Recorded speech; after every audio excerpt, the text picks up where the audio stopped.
Тауық етін сүйетін жандар дәл осы тағамда жасап көру қажет. Етіміздің қалың жерін жұқа бөліктерге бөліп алып, содан соң жеңіл әрекеттермен ұрып, бірден соусын әзірлеуге кірісеміз. Қызыл тәтті паприка, қара бұрыш, тауық етіне арналған қалаған түрдегі дәмдеуіш және сарымсақ, зәйтүн майы не болмаса қарапайым майды да қоссаңыздар болады. Тұз және соя тұздығын қосып, жақсылап араластырып, етімізге жағып, түркадан өткен сәбіз және қалауларыңызға қарай қалаған түрдегі ірімшікті салып, бірден нығыздап ораймыз. Еттің астына стрич пленка қойып ұрсаңыздар, орауға өте ыңғайлы болады. Ал мен ұмытып кетіппін. Фольга не болмаса пергаментке орап, жарты сағат пешке жіберіп, бірден гарнирін әзірлеуге кірісеміз. Паутина макарондарын қызартып майда қуырып, үстінен жібітілген күрішті салып, 1-2 минутта қуырғаннан соң тұзын және бетіне аздап шығып тұратын суды салып, суы тартылғаннан соң бірден бетін жауып 20 минутқа бұқтырып пісіріп аламыз. Қалауыңызға қарай кукуруз қоссаңыздар болады. Рулеттеріміз де дайын, тәбет ташарлықта етіп дастарханға ұсынамыз. Маған мотивация болу үшін міндетті түрде лайктарыңызды және төменде өз пікірлеріңізді аямай кетіңіздер.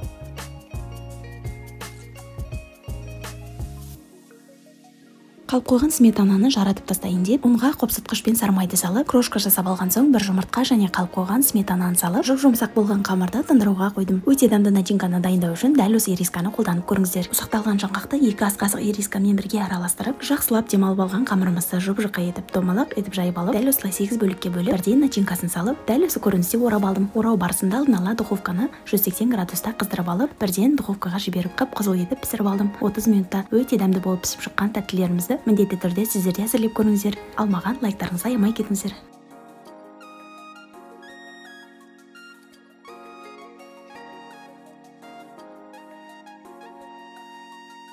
Мақтадан да жұмсақ, сүзбе қосып жасалған булочки әзірлеу үшін жып-жылы сүтімізге шекер, 2 жұмыртқа және сары майды ерітіп салып, үстінен ашытқы және ұн салып жұмсақ қамыр әзірлейміз. Қамыр жылдам әрі өте нәзік болу үшін 30 градуста пеште 50 минутқа жібереміз. Көтеріліп шыққан қамырларымызды домалақ бөлшектерге бөліп алып, орташа жұқа жайып, дәл осылай кесіп аламыз да бірден салмасын жасауға кірісеміз. Өзіңіз ұнатқан сүзбе түріне 1 жұмыртқа және қалауыңызға қарай қант салып жақсылап араластырып, кукурузный крахмал қосып жіберуді ұмытпаңыз. Сол кезде артық сулары шықпайтын болады. Толтырып салмасын салып, дәл осылай етіп түйіп аламыз. Алдын ала қыздырылған пешімізде 180 градуста 30-35 минуттай қызартып пісіріп, бір дәмін көрсеңіз, иеңізде сүзбе артып қалмайтын болады. Ендеше бұл рецепті сақтап алып, міндетті түрде маған лайктарыңызды жолдап кетіңіздер.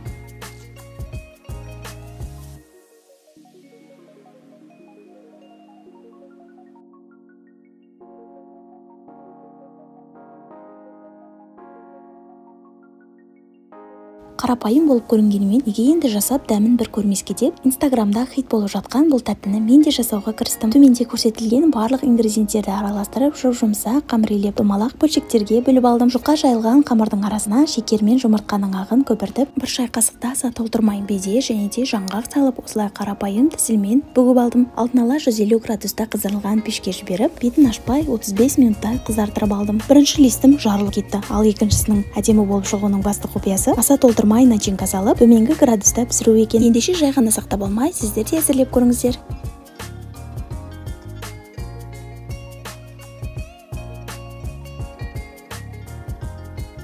Алмалар қалып қойса, дәл осы тәттіні әзірлеп көріңіз. Түркадан өткен алмамыздың үстінен ұсақтап туралған және қуырып алынған жаңғағымызды салып, тәбетіңізге қарай шекер және користі салуды ұмытпаймыз. Барлығын жақсылап араластырып, тестасын әзірлеуге кірісеміз. Бөлме температурасындағы сары май, шекер мен айран және 1 жұмыртқа салып, қопсытқышты салып жақсылап араластырып, жұмсақ болғанға дейін ұн саламыз. Аса қатты қолға жабысқақ қамыр дайын болғаннан соң, бірден бетін жауып тындырамыз. 10 минуттай тынған қамырымызды бұрыштап, дәл осылай пергаменттің үстіне жайып аламыз. Әзірлеп алған начинкамызды салып, 1 рет қамырыңыз жұқа болса, 2 рет орап, дәл осылай көріністе кесіп аламыз. Қызып тұрған пешке салып 30 минуттай күтсек болғаны. Қарапайым ғана емес, дәмі өте ерекше. Қант ұнтағымен тәбет ташарлықта етіп сәндеп дастарханға ұсынамыз. Міндетті түрде әзірлеп көріңіздер. Маған лайктарыңызды аямай кетіңіздер.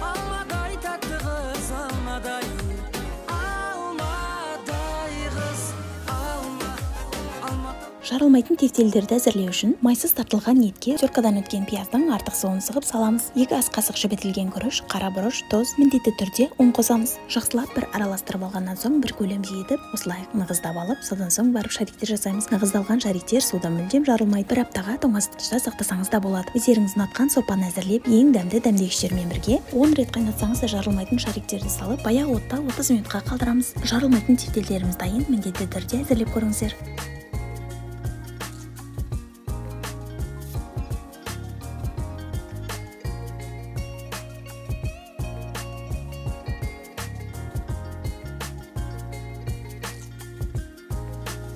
Ең жұмсақ котлеттерді әзірлеу үшін қалып қойған нандарды салқын суда жібітіп, артық суын алып тастаймыз. Котлеттер өз формасын өте жақсы ұстау үшін пиязды да дәл солай артық суын алып тастау қажет. Орташа майлы тартылған ет ерекше жұмсақтық беру үшін міндетті түрде майонез, дәміне қарай тұз, қара бұрыш, паприка, кориандр және де сарымсақ қосуды ұмытпаңыздар. Енді жақсылап араластырып форма беріп, жоғары отта екі жағын жай ғана қызартып алып, бірден фольгаға орап духовкаға жібереміз. Бұл рецепті жай ғана сақтап алмай, міндетті түрде әзірлеп көріңіздер. Котлеттер жай ғана жұмсақ қана емес, әрі өте дәмді. Балаларға сөзсіз ұнайтын тәтті әзірлеу үшін жаңғағымызды блендерден езіп, құрғақ табаға салып, онымен бірге қызартырып қуырып аламыз. Бөлек ыдысымызға бөлме температурасындағы сары май, бір жұмыртқа, шекер салып, үстінен сұйық май құйып жақсылап араластырамыз. Бір масса болғаннан соң суытып алынған жаңғағымызды үстінен салып, тағы да жақсылап араластырып, ұпсытқыш және ұнымызды салып, жұмсақ қамырлейміз. Қамырымыз дәл осындай қолға жабысқақ әрі жұмсақ болуы қажет. Орташа қалыңдау етіп жайып, дәл осылай форма беріп аламыз. Алдын ала қыздырылған пешімізде 180 градуста 25-30 минуттай қып-қызыл етіп пісіріп аламыз. Сонымен біздің ерекше печеньелеріміз дайын. Міндетті түрде жасап, балаларыңызды және жақындарыңызды қуантыңыздар. Пайдалы болған болса, лайктарыңызды және өз пікірлеріңізді аямай кетіңіздер.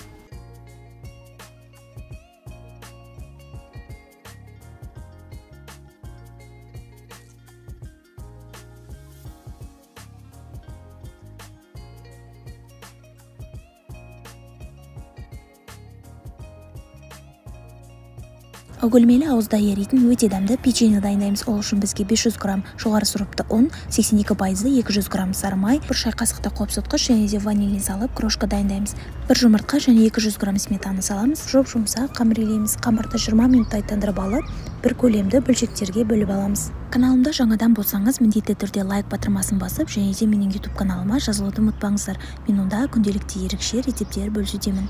Ендеше жайып алған қамырымыздың ішіне сапалы вареный сгущенка салып, дәл осылай орап аламыз. Алдын ала қыздырылған пешімізде 180 градуста 30-40 минуттай пісіріп, ыстық күйінде бетіне сахарный пудраны себеміз. Сонымен біздің печеньеміз дайын.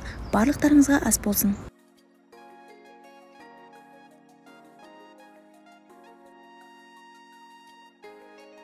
Корей халқының жұмсақ пекоте тамағын әзірлейміз. Қол күймейтіндей жылы суға, не болмаса сүтке, тұз, ашытқы, сұйық май және ұнымызды салып, жұмсақ қамыр әзірлеп, жылы жерге алып қойып, бірден начинкасын дайындауға кірісеміз. Тартылған етті жартылай қорып, үстінен соя тұздығы және пиязды салып, артынша тұз, кориандр салып, ұсақталған қырыққабат және қалауыңызға қарай құйрық май салып, 5 минуттай қуырсаңыздар жеткілікті. Көтеріліп шыққан қамырларымызды домалақ бөлшектерге бөліп алып, дайындап алған начинкамызды дәл осылай жайып алынған қамырымыздың ортасына салып, әдемілеп түйіп аламыз. Қамырлары көтеріліп мақтадан жұмсақ болу үшін міндетті түрде мантываркаға терілген пекоделарды жарты сағатқа жылы жерде бетін жауып қалдыру қажет. Содан соң ғана қайнап тұрған пардың үстіне қойып 40 минуттай пісіріп аламыз. Үлпілсек пекоделарымыз дайын. Міндетті түрде дәл осы рецептпен әзірлеп көріңіздер. Алмаған лайктарыңызды аямай кетіңіздер.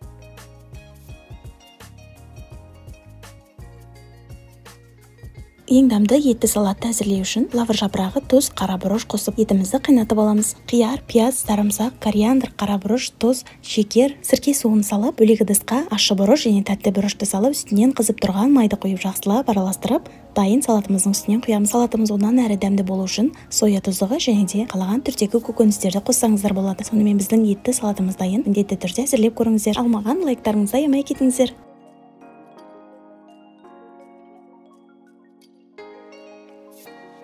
Қуырдақтың картоптары езілмей әдемі болып шығу үшін алдын ала дәмдеуіштерін салып, сұйық май араластырып, 180 градуста қызып тұрған пешімізде 30 минуттай қызартырып аламыз. Алдын ала қыздырылған майымызда етімізді 1 сағаттай өзінің сөлінде бұқтырып пісіреміз. Сол кезде жұмсақ болып шығатын болады. Қалауыңызға қарай кориандр, зире, сарымсақ араластырып, пиязын салып 10 минуттай тағы да қуырамыз. Содан соң пісіп шыққан картоптарымызды салып, болгар бұрышы қалауыңызға қарай әрине араластырып, өзінің майында жарты сағатқа бұқтырамыз. Сонымен біздің қуырдағымыз дайын. Міндетті түрде дәл осы тәсілмен әзірлеп көріңіздер. Пайдалы болған болса, лайктарыңызды аямай кетіңіздер.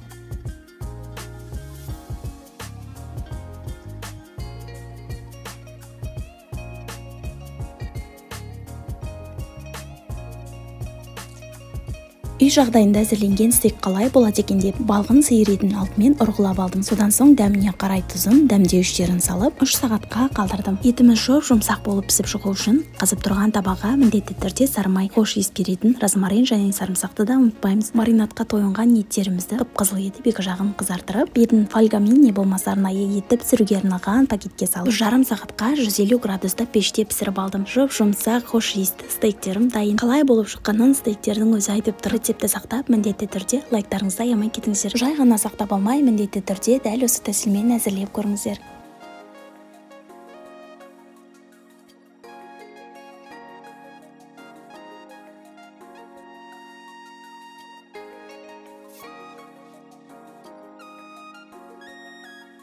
Мен үшін ең дәмді салатты әзірлеу үшін баклажанды тұзды суда 1 сағатқа қалдырып, содан соң суын сырғытып, қызып тұрған майда қызартырып аламыз. Етті лавр жапырағы, қара бұрыш және тұзды суға салып 1 сағат бұқтырып қайнатамыз. Салат жапырағы, помидор, қияр, болгар бұрыштары, етімізді турап, қуырып алған баклажанның майына сарымсақ және соя тұздығын құйып, үстінен көкөністер салып, барлығын араластырып, дәмін көрсеңіз болғаны. Бұл енді сіздің де сүйікті салатыңыз болары анық. Рецепт ұнаса, лайктарыңызды аямай кетіңіздер.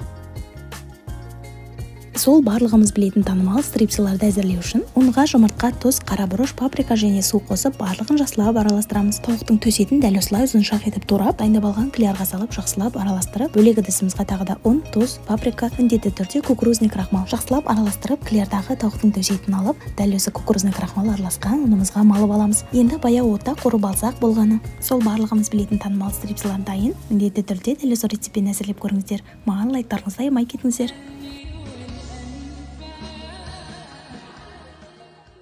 Ешқашанда қатты болып шықпайтын пиццаның қамырын әзірлеу үшін қол күймейтін жылы сүтімізге тұз, шекер, ашытқы және сұйық май салып, жұп-жұмсақ болғанға дейін ұн саламыз. Аса қатты жабысқақ болған қамырымызды ашытып, екіге бөліп, жұқа етіп жайып аламыз. Содан соң қалаған түрдегі соус және сыр, қуырылған фарш және де қалаған түрдегі начинканы қолдансаңыздар болады. Мен осылай фаршты қуырып, үстінен помидор және сыр қолдандым. Екінші пиццаға дәл осы начинка және болгар бұрыштарын қостым. Алдын ала қыздырылған пешімізге салып, 15 минуттай қызартып пісіріп аламыз. 200 градуста пісіп шыққан пиццаларымыз өте жұмсақ. Ендігі сіздерден тек қана әзірлеп жеп көру ғана қалды. Міндетті түрде лайктарыңызды және пікірлеріңізді аямай кетіңіздер.